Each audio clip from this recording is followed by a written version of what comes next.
PM7 politics AP రాజకీయాల్లో కీలక పరిణామాలు చోటు చేసుకుంటున్నాయి. వైసీపీ ముఖ్య నేతలు పలువురు విచారణను ఎదుర్కొంటున్నారు. కాకినాడ పోర్టు సెజ్ వ్యవహారంలో కీలక అంశాలు వెలుగులోకి వస్తున్నాయి. సెజ్ లోని వాటాలను బలవంతంగా రాయించుకున్నారనే ఆరోపణలపైన వైసీపీ ఎంపీ విజయసాయిరెడ్డికి ఈడీ నోటీసులు ఇచ్చింది. ఈ రోజు ఆయన విచారణలో భాగంగా ఈడీ ముందు హాజరయ్యారు. ఈ నేపథ్యంలో కేవీ రావు ఫిర్యాదును పరిశీలించిన ఈడీ విజయసాయిరెడ్డి మనీ లాండరింగ్ కు పాల్పడ్డారనే అభియోగాలపైన నోటీసులు జారీ చేసింది. గతంలోని ఈ నోటీసులు ఇచ్చినా తాను పార్లమెంటు సమావేశాలకు హాజరు కావాలని సాయిరెడ్డి లేఖ రాశారు. దీంతో తిరిగి ఈ రోజు విచారణకు రావాలని ఈడీ సమన్లు జారీ చేసింది. ఈ రోజు ఈడీ కార్యాలయానికి చేరుకున్న ఎంపీ సాయిరెడ్డి విచారణకు హాజరయ్యారు.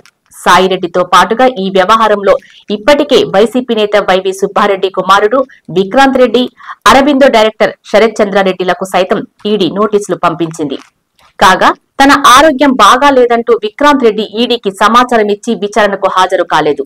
కాకినాడ సీపోర్టులో తన వాటాలను విజయసాయిరెడ్డి బెదిరించి లాక్కున్నారని కేవీ రావు సిఐడికి ఫిర్యాదు చేశారు. ఇందులో భారీగా మనీ లాండరింగ్ కూడా జరిగినట్లు ఆరోపణలు ఉన్నాయి. దీంతో ఈడీ వీరికి నోటీసులు జారీ చేసి విచారణకు రావాలని ఆదేశించింది. కాకినాడ పోర్టులోని 2,500 కోట్ల విలువైన వాటాలను 494 కోట్లకు, కాకినాడ సెజ్ లోని 1,109 కోట్ల విలువైన వాటాలను 12 కోట్లకు కేవీ రావు నుండి బలవంతంగా అరబిందో సంస్థకు బదలాయించుకున్నారనే ఆరోపణలపైన ప్రస్తుతం విచారణ జరుగుతోంది. దీంతో సాయిరెడ్డితో పాటుగా ఇతర నేతలను విచారించిన తర్వాత ఈడీ ఈ కేసులో ఎలాంటి నిర్ణయాలు తీసుకుంటున్నది రాజకీయంగా ఉత్కంఠ పెంచుతుంది.